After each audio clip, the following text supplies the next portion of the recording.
कहानी का उन्वान है किस्मत के हाथ। रानीगंज के कसाब मोहल्ला से कुछ दूरी पर खान बरादरों का एक इलाका है। इसी जगह नवेद की पैदाइश हुई थी।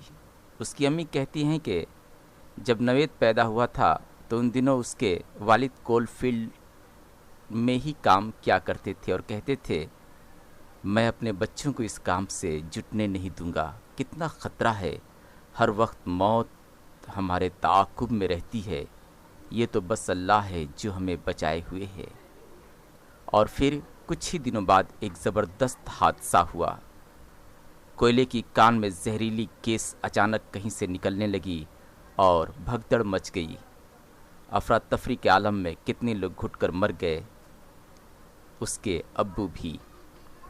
इसीलिए वह नवेद को पढ़ा लिखा कर अच्छी सरकारी मुलाजिमत दिलाना चाहती थीं और नवेद भी माँ की ख्वाहिशों के ज़ीनों को धीरे धीरे तय कर रहा था। और अब वो बर्दवान यूनिवर्सिटी से बीएससी की सनद लेकर दीगर लड़कों की तरह नौकरी की हसूलियाबी के लिए मुकाबला जाती इम्तिहानात में बैठ रहा था। मगर उसकी उम्मीदों का चिराग उस वक्त गुल हो गया जब उससे जूनियर लड़कों की नौकरियां दीगर शोबों में पक्की हो गईं। उसे अब नौकरी नहीं मिलेगी। ये बात खुद ब खुद उसके दिमाग में बैठ गई और वो पढ़ाई लिखाई का सिलसिला तर्क करके इधर उधर बैठकर गपशप करने लगा।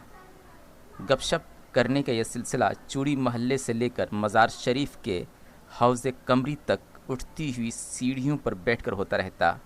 कुछ दिनों तक यह सिलसिला यूं ही चलता रहा और इस दौरान उसने महसूस किया कि उसके घर वाले उखड़ी उखड़ी सी बातें करने लगे हैं। उसे कुछ करना चाहिए। ये सोचते हुए आज वो अकेले ही हौज़े कमरी की सीढ़ियों की तरफ बढ़ रहा था। मगर उसे क्या करना चाहिए? अपने आप से उसने सवाल किया और मज़ार शरीफ की तरफ मुतमनी नज़रों से यूं देखा गोया वो अपनी बेबसी से आज़ादी के लिए मदद का तालिब हो। तभी एक आवाज़ उसकी समात से टकराई, नवेद भाई। उसने मुड़कर देखा। हबीब बेग के साथ नई मुर्गी वाला उसकी तरफ तेज़ी से बढ़ रहा था। ये देखकर वो रुक गया। वो करीब आए। अलेक सलेक के बाद हौज़े कमरी की सीढ़ियों पर जा बैठे। यहाँ कितना सुकून सा लगता है, नई मुर्गी वाले ने इधर उधर निगाहें दौड़ाते हुए कहा। मगर नवेद का मिजाज और दिनों की तरह बिल्कुल बदला हुआ था। लहजा सपाट से लहजे में उबाल खाया। इस पुरसुकून माहौल में मख्फी अस्तराब में देख रहा हूँ। नईम ये सुनते ही ताड़ गया कि दाल में कुछ काला ज़रूर है। क्यों मियाँ, आज अपसेट नज़र आ रहे हो? मैं तो बिल्कुल उकता सा गया हूँ। छोड़ो, कुछ काम वाम की बातें करो। नवेद ने कहा ही था कि हबीब बेग की ज़बान मछली की तरह फिसली।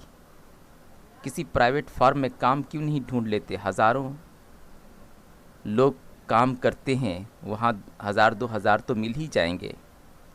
नहीं, मैं सोच रहा हूँ कुछ अपना ही बिजनेस करूँ। अमीर बनना है तो चलो कोयले निकालते हैं, मगर जान का ख़तरा है।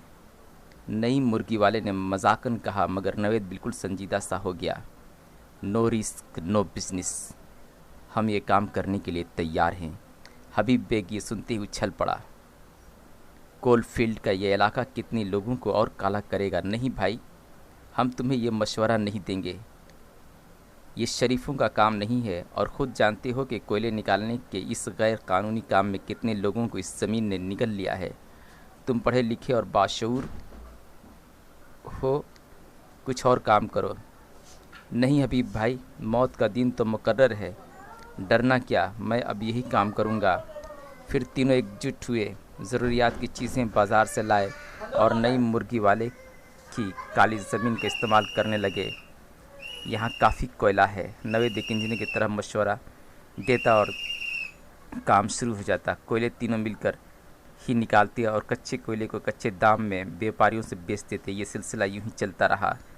नवेद के घर वाले औलन उस पर कुछ करने का जोर देते रहे, मगर जब वो रुपयों से घर भरने लगा तो किसी ने भी ये जानने की कोशिश नहीं की कि वो क्या कर रहा है। अलबत्ता घर में यह बात चल पड़ी थी कि कोई अच्छी सी लड़की देखकर उसकी शादी कर दी जाए।